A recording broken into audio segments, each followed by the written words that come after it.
What time's it, Bryan? Oh, it's 12:30, is it?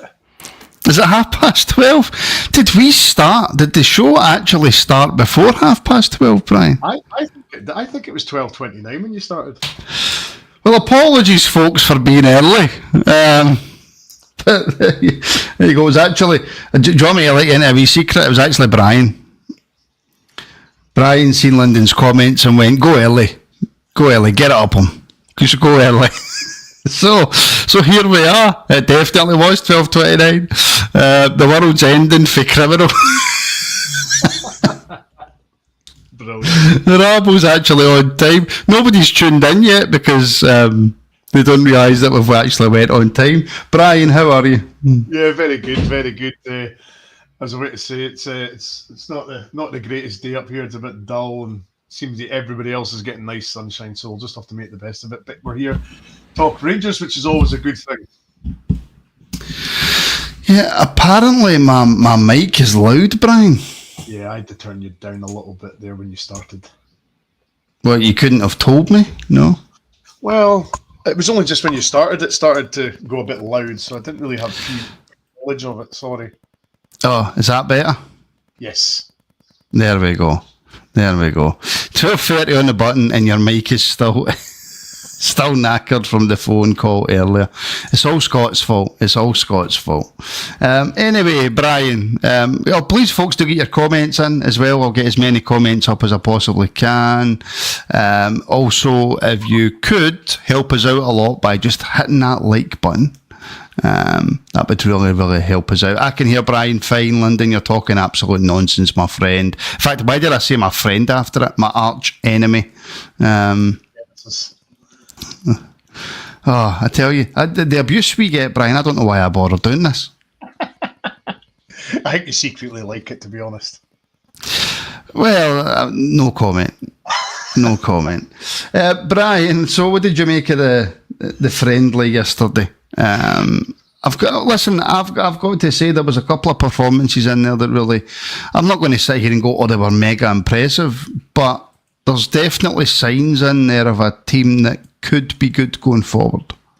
There is signs, and I think anybody that was sort of believing that yesterday was going to be some sort of really good performance and lots of goals scored against a team like Bruge, you were sadly mistaken, because Bruge are a seriously good Champions League team. They're in it every season. They're a very good outfit, and as I think you said last night in the post match, they've sold a couple of guys for lots of money as well. So that's Bruges all over. They get guys in cheap and sell them on for big bucks. So Bruges have they've been doing really well for a long time. So no, it was I've got a bit of a dislike for friendlies, to be quite honest. I'm not really a big fan of them, purely because I see them more as a fitness exercise rather than anything. Oh, sorry. I see them as a fitness exercise rather than anything tactical, anything like that. Yeah, you want to see a little bit of the new manager's the way he wants his teams to play in that. But for me, I've always used pre-season as exactly what it is: pre-season fitness. Get the guys up to get them up to speed in their training and stuff. So yeah, I've always felt it's a training more so it's just for fitness rather than anything else. You want to see a little bit of things, but for me it's more important that it's fitness stuff. It's not really, I don't really take we beat Real Madrid a few seasons ago and look what happened. So you know what I mean? I really don't pay much attention to friendlies. I might be in the total minority there, but that's just my personal opinion. Should we not have get in to the Club World Cup just because we beat Real Madrid? You know what I mean? That's what I think. And by the way, Cammy's gave you a yellow for your phone. Lyndon's went straight in with the red, and the snipers came back with a yellow. Fergie's, Martin, Bryan, something I noticed yesterday, the ref, no incidents, no drama, good game he had, just shows us it can be done. Again, it's a pre-season, so you're not expecting the ref to blow up for every free kick or hand out yellow cards, and you're expecting to not see it doesn't take away from the fact that it's still good refereeing, but you're not expecting to really see or hear a ref in a pre-season friendly, are you? Yeah, Yeah, I mean, a referee is there just to award goals and corners and goal kicks and stuff. He's not there to hand out cards. It's mainly there. I mean, me and you could referee a friendly. To be quite honest, it's that easy. So yeah, put it this way, if that was a league game, I think Don Robertson's performance would have changed slightly. So that's all. Subject. Yeah, we're having some severe technical difficulties. We're having severe English difficulties today, folks. But we're also having some severe technical difficulties as well. I do apologise. I'm not used to having fancy microphones and stuff, so there's obviously a setting that I need to fix, and I will get my expert tech guy on to try and sort that. Couldn't take my eyes off of Oscar Cortez yesterday. You never really seen much of him, to be honest with you. So you must have been in the stadium.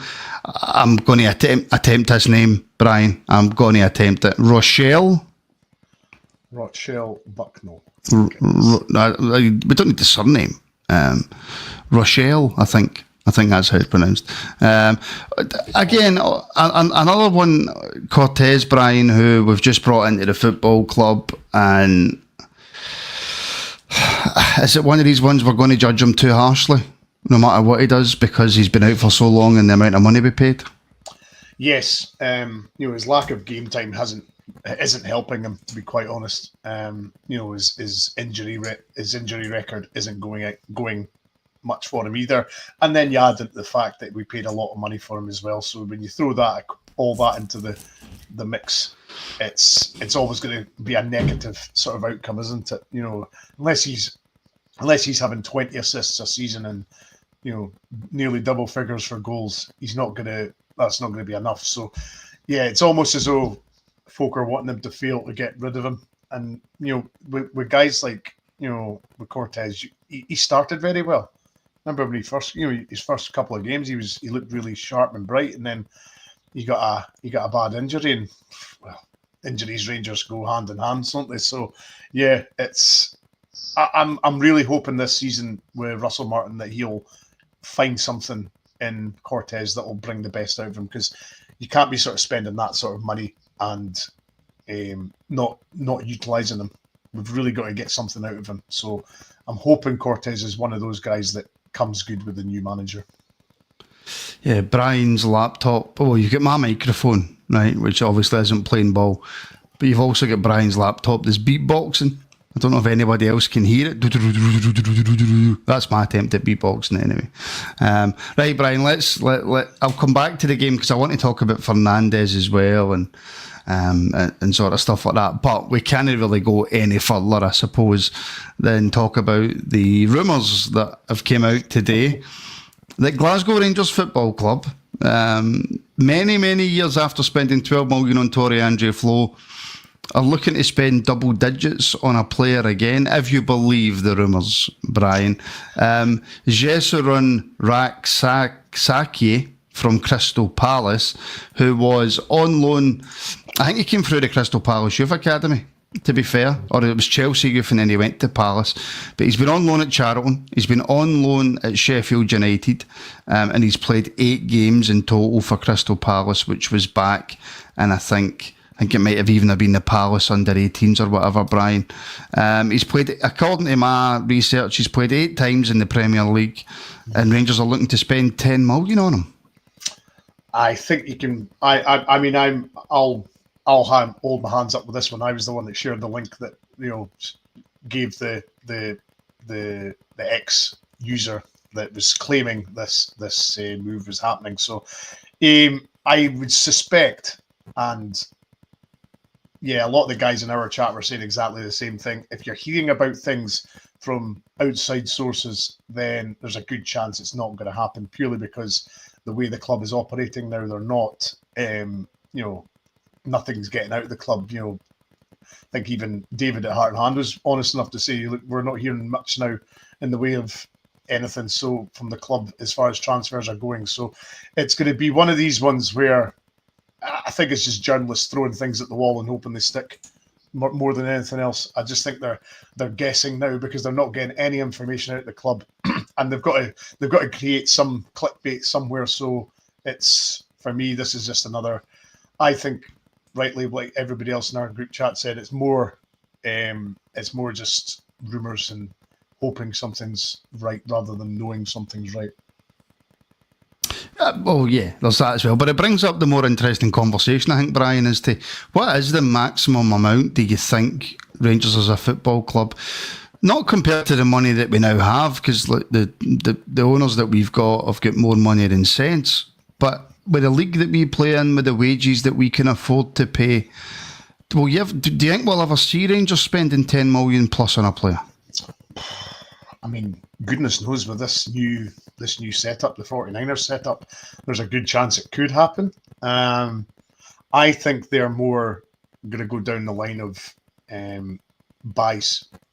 buy modestly and then sell big. I don't think they're going to buy big, because then it's very difficult then to get a profit out of it. So I think they'll, unless something comes up that's extraordinary, a big sort of signing comes out of nowhere and you can't turn it down, then you're more likely to go for things like that. But I think they're going to be more modest in their signings. I don't think, like, for example, 5-6 million, I think is about the max you would maybe see them spending.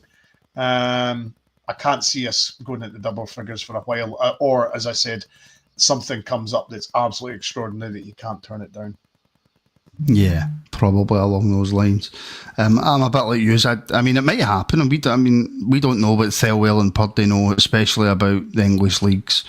Bryan, this boy could be an absolute star. It could just be a loan. It could be a loan with an option to buy, or it could be absolutely nothing. It could be his agent putting his name out there to try and get another team interested to come in and buy him. It could be absolutely anything. But just from an outsider looking in, and you look at where he's played, and you look at what he's done in his career, I think for us as a club, I think spending that kind of money is a very big risk. And I think it's one of those ones you have to look at, Brian, and you have to go, if we're going to spend 10 million on a player, we need to be as sure as we possibly can, because you're never 100% sure, but we need to be as sure as we possibly can that we're going to at least make our money back on this boy. Well, this is the thing. The new owners are going to be wanting, a decent sort of a decent profit on all players that they sign. Because let's be honest, we're going to be in the market to buy find the gems and then sell them on. So basically, I can't see this board very often spending big money on players, because they'll want something back on their outlay. So yeah, I just it's going to be put it this way, I think it'll be a very rare occasion if we go into the double figures millions now. I think it'll be, as I say, it'll be something that's just out of this world that you can't say no to. But I'm with you in the sense that 10 million on this guy is a serious risk, because, as you said, he's only played 10 or 8 EPL games. You can't really be spending 10 million on a guy that's not really proven at that level. So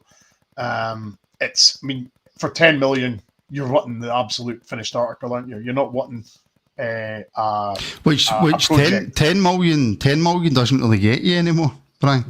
No, it doesn't. And by the way, I don't know where he is, but I feel sorry for anybody who's round about the pool with him. But Ross Clark is on holiday and he's already drinking rum. So my apologies to whoever is round about Ross Clark. Hopefully there's somebody tuning into the Rabble at the poolside where Ross Clark is, and I can pre-warn them, just go back to your room. Just go back to your room and you'll be all right. But yeah, Ross, how are you? I think that's a bit all we can really say on that, to be honest, because like I say, it's all conjecture, it's all rumour. I think Multiple Man's point's correct, though. If the trading model's up and running and, we start doing stuff like that, then the 10 million sort of price tags come into the bracket. But at this stage where we are, I just don't see us spending 10 million on a player in one go. I just don't see it. But as Multiple Man says, if we get the trading model up and running, then there's a good chance it could happen.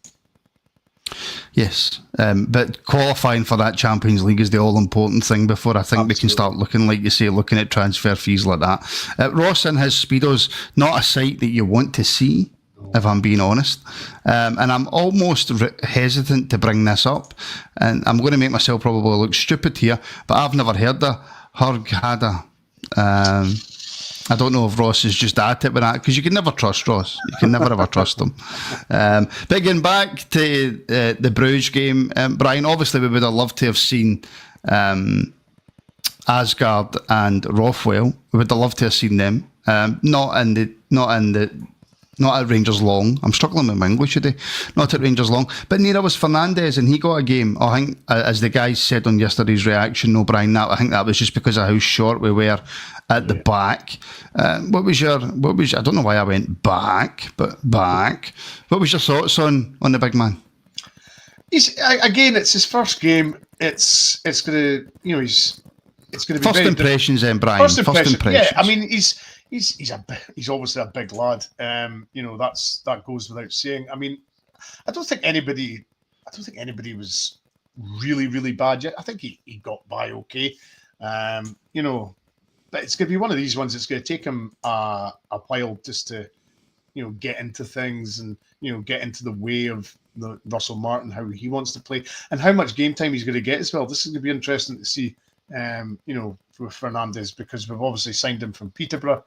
And it all depends on what other signings we're going to go after, where he's going to fit in that pecking order.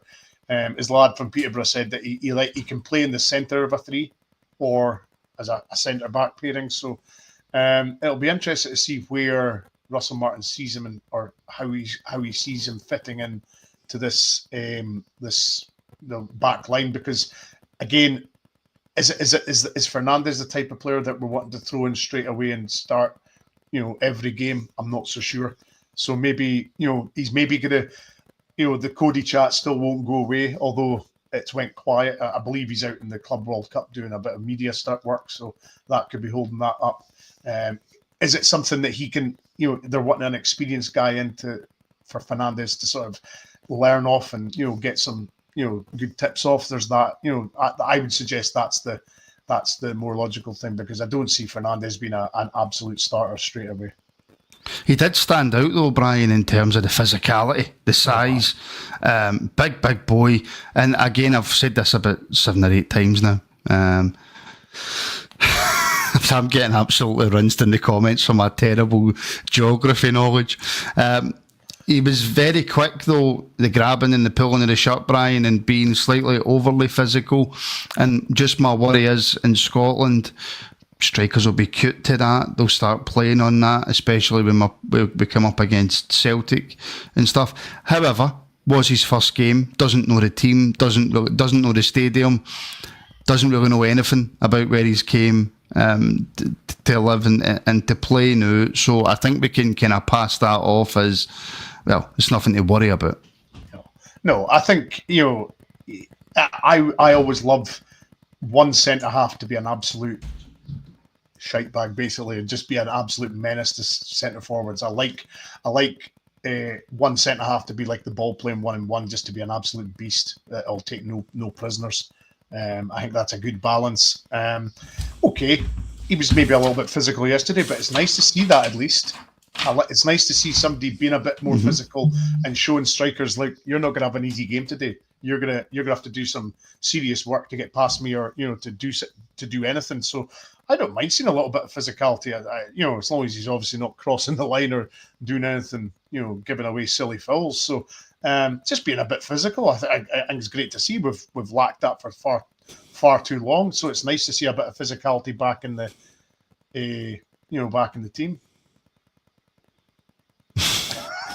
Well, I was going to say something else, but I didn't. That was the best I could come up with it. Yeah. Bryan and his metaphors. It's tremendous. I could do a full hour show just on Bryan and his metaphors. Honestly, it's so good, Bryan.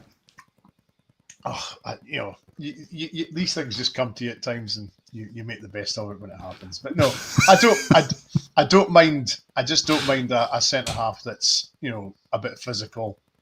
and roughing up the centre forwards. That's not a shite bag. You like a centre back that's not a shite bag, Bryan. I'm just leaving it there. Move on. Next topic. What did you make of the manager coming out after the game, Bryan, and saying that Iniala is free to go on loan, find another club? And there was a small part of me that actually thought that Iniala might work under Martin. You know, the way that he was very good at passing the ball out from defence. He never really got himself into much trouble with the ball at his feet. Yes, we're talking about aggression and we're talking about Fernandez. Well, Iniala's kind of the opposite of that. He's quite timid and he got bullied a bit. We've seen it in a couple of games. Do you think Martin's just looked at that and went, physicality-wise, he's not ready? I think so. I mean, I think a lot of us were maybe a little bit surprised that he was getting, talked about going on loan. So maybe that'll be a good thing for him. But I think as a lot of you guys were saying, yesterday and all that, it depends where he goes. I think a loan move's he's got to play every game. You can't loan him out to somebody and then he's only getting minutes here and he's only getting a few minutes there. Would you loan him, Bryan, to an overly physical league? I probably would actually, because he would have to learn, how to handle himself. So I would definitely. I wouldn't mind him going into a more physical league because he's needing to learn that. He's needing to learn to be a bit more physical, and he's needing to learn to be a bit street smart and get a bit more fight about him. So I wouldn't mind that at all. I mean, League One in England, something like that. But again, he's got to play every game. There's no point now. There's no point in putting him on loan somewhere and he's not playing. The idea of a loan is for that player to play pretty much every game, and for too long, our players that we put on loan just don't get a lot of game time. So for me, a lot of wasted loans that have happened over the years, and we need to be better with our loans. Guys playing week in, week out, because that's the only way we're going to decide if these guys are going to be good enough for us or not in the future. Yeah, 100%. Finlay Curtis as well, Bryan, grabbing himself a goal. I thought he was not excellent, but I just liked the fact that he kept going and kept trying to do things and didn't fall back into his shell or anything like that. And he got his goal, honestly, Bryan, over the moon for him. Absolutely. I mean, I met his dad up at Pittodrie last year when he started the game up at Aberdeen when we drew 2-2. So lovely family. His dad was super proud that day that he played against Aberdeen away. That was a really sort of tough baptism of fire for the young lad, but he took it in his stride. I think he's obviously very much in the first team sort of view now, so it's great to see. You always want to see one of your own coming through the youth and getting into the first team. I think Willie spoke about it yesterday as well. He had a wee tear in his eye yesterday when he's seen Finlay getting a start, because he's seen him from whatever age he's first seen him, playing the Rangers youth. So it's just so nice to see young lads like that getting the chance, and then not only getting the chance but taking it. I think there's been too many have just been given games and they've simply not been good enough. So it's just nice to see Curtis, and then of course to top it off, he gets man of the match. I mean, you can't get better than that, can you? Is that your helicopter up there, Bryan? Just on the screen. Just weast. I'm actually a little bit raging that nobody's commented on how quickly I put the helicopter up there. But the noise seems to have went away now since I put it up, so I don't know what's going on. Maybe yours. Yes. Just this comment, I want to come back to Fernandez Curtis in a wee second, but this comment for test video, Iniala is a better defender than King or Proper. Do you agree with that?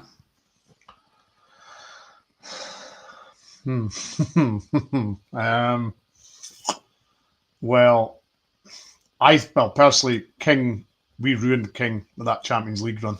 I've ruined him. I mean, I just don't see I'm sorry, no, Bryan. He's had enough time to come down for that and move on for that and get better as a footballer. I don't think that one Champions League spell was ruined him. If anything, it should have, initially, it would have been a bit of a ball buster. But he should have learned for that and grown for that, and he hasn't. No. Which tells me that he's either not been given the opportunity to grow by Rangers, or he's just simply not good enough. I think the latter is probably the correct sort of answer. I just he was rated very highly from, I think, about 16-year-old, and teams in England were wanting him and stuff like that. And I think the hype maybe was a bit overhyped. And I think now, I can't remember what age he is now, 22, 23? 21? 22. I'll double check his age actually. Yeah, I mean, surely, as you say, surely by now you would like to think that he's got over all that and he's past all that. But I'm afraid he's just. It seems to be another bit of a. It seems to be a bit like McCausland. It's all very it's all very well, as I said before, youth players getting games, but it's them taking their chances, and I just don't think he's done enough to justify hanging around. So, but the problem is we need guys in the squad that are for the for that European allocation. So there's all that to throw into it as well. So, but I just don't think King's going to make it. But going back to your original question, I think 21. 21 years. So yeah, I think Iniala is better than Proper and King. I think he really is, because there's nothing that I've seen from Proper that suggests that he's a really good defender. So no, I would have said Iniala is slightly better. Yeah. Yeah, I would go along with that, especially with the ball at his feet as well. He's much better than King and Proper. I think he probably has around about the same kind of physicality as Proper, where he's easily pushed off the ball and he looks a wee bit lost sometimes, where I think King's a little bit stronger. But I think all-round defender-wise, I would say Iniala, I would be more comfortable with him starting next to a Fernandez than I would say a Proper or a King, yes. To be honest. And it's a shame. It's a shame for Leon King, because he had massive promise coming through. He really, really did. It's just not worked out for him. And look, here's the thing though, he might leave Rangers and go to another team in the top flight, or even in the Championship, and then start really developing and come back through and go to a big team. You might, you just never know what the future holds. But just going back, Bryan, to Finlay Curtis for a second, I loved his post-match. I don't know if did you hear his post-match? Yeah. I'm here, and I know it doesn't sound good, but I'm here to take a first-team spot. I'm here to knock somebody out of the team. Amazing. Brilliant. Shows the confidence the lad's got, isn't it? Belief that he's got in himself, and he trusts himself, and that's brilliant. That's what you want to see. You want to see. It's also putting more pressure on yourself as well. It is, absolutely, but he obviously backs himself to do that, and it also puts pressure on the other guys around the squad to say, "Oof, this young kid's coming in and wanting my spot," or wanting to nail down the right wing position. Ooh. So there's that as well. So that hopefully it'll elevate the other players as well, because they'll be wanting to make sure that it's their place rather than Finlay's. But I love chat like that. I think it's great. As Cammy says, exactly what we want to hear. We interviewed Robbie Fraser a few years ago, and he said in that interview, just at the very end of it, we were just asked him, what's your thoughts for the future, and he went, my thoughts for the future are to knock Borna Barisic out of left back spot, but Rangers made us take it out. Obviously that was to protect Robbie at that age. Yes. I think he was still quite a relatively young player, whereas now Finlay's kind of broke through into the first team, because I was actually surprised that Rangers allowed that to go out, to be honest, for Finlay, because that's normally something that Rangers try to keep under wraps. But no, amazing. I absolutely loved it, Bryan. Loved it. That's what you like. You like to see the young kids having a bit of belief in themselves and a bit of confidence to say that I'm going to do this and I'm wanting to do that. Shows that they're aiming high. They're not happy just settling for squad places. They're wanting to be in the first 11, and that's great. That's what you want. It's a brilliant attitude. Just before we go, what was your take on Max Aaron's first glimpse of him as well? Again, not prejudging these players on one game, right? Again, it's just all about first impressions. What did you make of him? What kind of player do you think he's going to be for us? Quick, Bryan? Yeah, very quick. It'll be interesting. Yeah, it's, again, I don't really glean much from one performance or one preseason game, but you can see he's quick. It's going to be well, I'm not saying it's going to be a difficult task, because I think the writing's on the wall that this will be, Tav's last season. And obviously with yesterday, he was playing centre half or right centre half. So, there's potential there for Aarons to, be the number one. And I think when you're taking him in from Bournemouth, where he was, playing in the Premier League.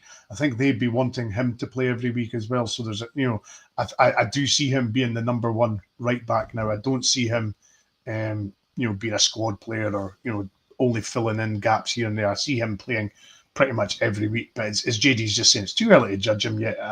He looks very quick, which is good. I like to see the fullbacks having a bit of pace about them. And he likes to get forward as well. Correct. So yeah, it could be a reincarnation of Tav, but maybe just not as many goals and assists. But I don't think so. As long as he's got the physicality to get up and down that right hand side, that'll do me. The helicopter is away. Did it change direction? Oh, many years ago. Many years ago. The one bit of advice I think I would give to Max, but because you know how I'm a extremely good footballer, Bryan.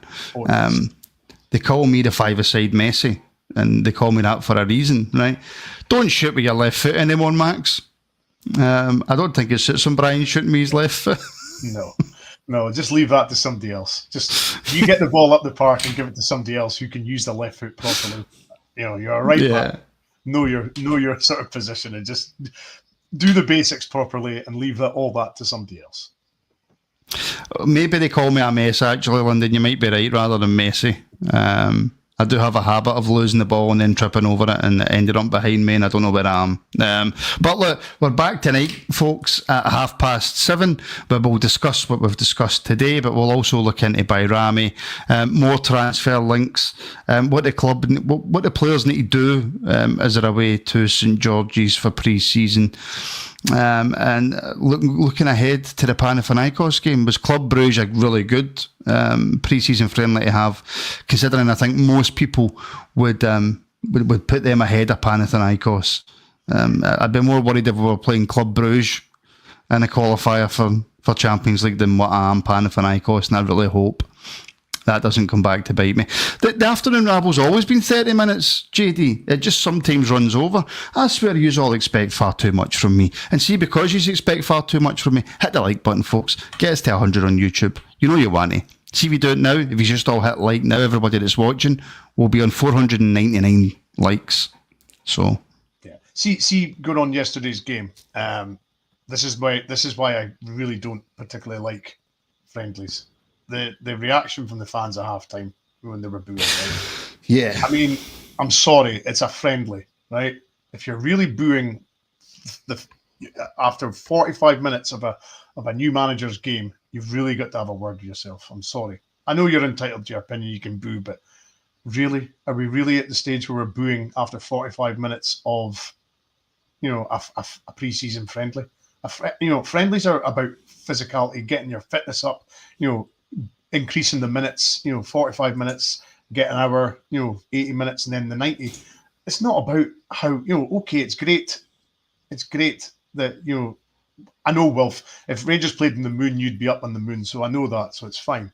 But as far as I'm concerned, it's a friendly, right? It's all about getting fitness into the legs of the players.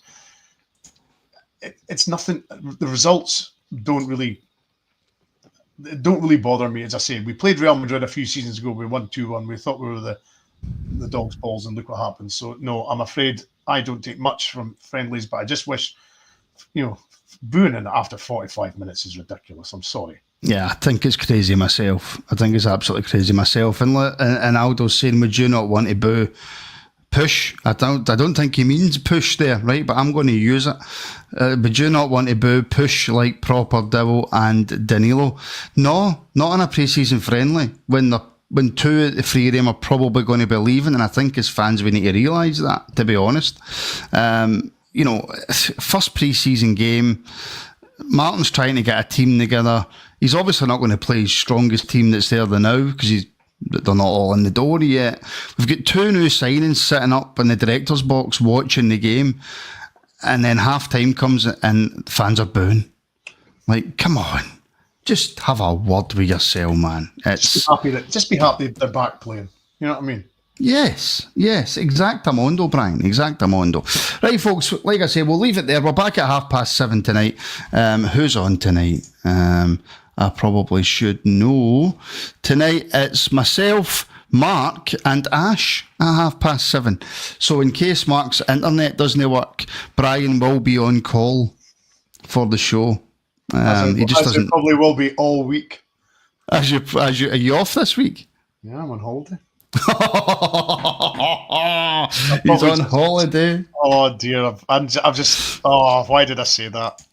Oh, you are such an idiot. You are such an idiot. Get used to seeing Bryan's face this week, folks. You will be seeing quite a lot of it. The pub had your name on it, Bryan, and now the Rabble's got your name on it. End of story.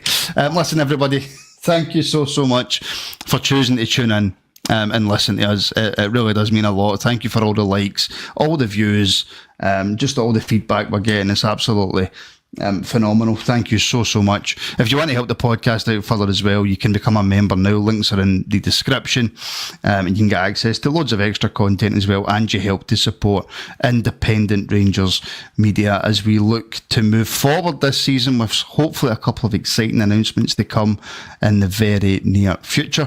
Bryan, thank you very much, my friend. I can't wait to see you the rest of the week now. Could you imagine grassing yourself in with a minute to go or something at the stream?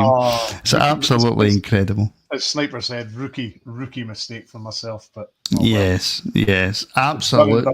Now, at least, folks, I'll keep them on time if I'm on, so don't worry about that. Bryan will be back for a special Rabble show at 5 o'clock, and then at 9 o'clock, and then at 11 o'clock tonight. So there we go. We've got it all. Listen, thank you, everybody, and we shall speak very, very soon, and even closer. You'll get Bryan.